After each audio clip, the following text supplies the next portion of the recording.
Брэская гімназія нумар 6 – одна з піянераў новаўвядзення. Вось уже 2 месяцы бацькі пяцікласнікаў і шасцікласнікаў не здаюць грошы на харчаванне, а пераводзяць іх на банкаўскія рахункі. У гімназіі адзначаюць, пытанне з харчаваннем не ўзнікае. Мне очень нравится в нашей столовой. Нас кормят вкусно, нам дают сосиски, сырники. Мне нравится то, что тут все полезное и то, что тут дают вкусную еду.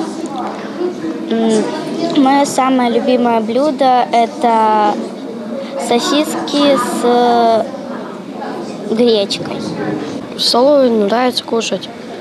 Больше всего нравятся котлеты с макаронами.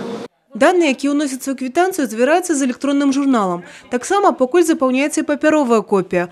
Потым яны трапляюць у сталовую, дзе параўноўваецца колькасць дзяцей. Толькі пасля гэтага накрываюць на стол. Важна, каб баланс рахунку быў станоўчым. У гімназіі адзначаюць, плюсы разлікаў відавочныя. Яны дапамогуць пазбавіць класных кіраўнікоў ад работы з наяўнымі грашыма. Система мне понравилась. Родители получили четкие указания, как вносить денежные средства через систему ЕРИП. Они оплачивают, видят остаток, какой на счете у детей, и на следующий месяц знают, сколько оплатить нужно. Все доступно, все видно, все понятно. Сістэму апрабуюць у 7 навучальных установах абласнога цэнтра. Зараз функцыянуюць дзве – SchoolPay и iPay. У іх улічваюцца і ўсе катэгорыі дзяцей льготныя і не.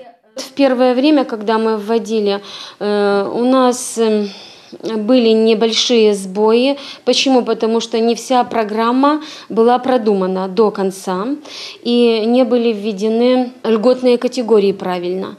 Поэтому первые дни у нас были некоторые сложности в введении, но в настоящее время все они преодолены. Трудностей бояться не нужно. Я думаю, что все-таки эта система оправдает себя. Вынікі работы сістэм разглядаюць зацікаўленыя бакі – адміністрацыі школ і камбінат грамадскага харчавання, каб вырашыць, з якой будуць працаваць далей. Плануецца ў наступным годзе далучыць да такіх разлікаў усе паралелі тэставых школ, а пасля і ўсе сярэднія навучальныя установы Брэста. 2 месяца работы нам показали, были нюансы, были вопросы в программах, которые по списыванию с баланса учащихся денежных средств, которая была ошибка в программе, которая была исправлена. И на сегодняшний день, конец ноября месяца, мы выходим с положительными результатами. Сістэма без наяўных разлікаў за школьнае харчаванне таксама выкарыстоўваецца ў Камянцы і, магчыма, хутка з'явіцца і ў іншых раённых цэнтрах. Евгения Мороз, Александр Сівіцкі, тэлерадыёкампанія «Брэст».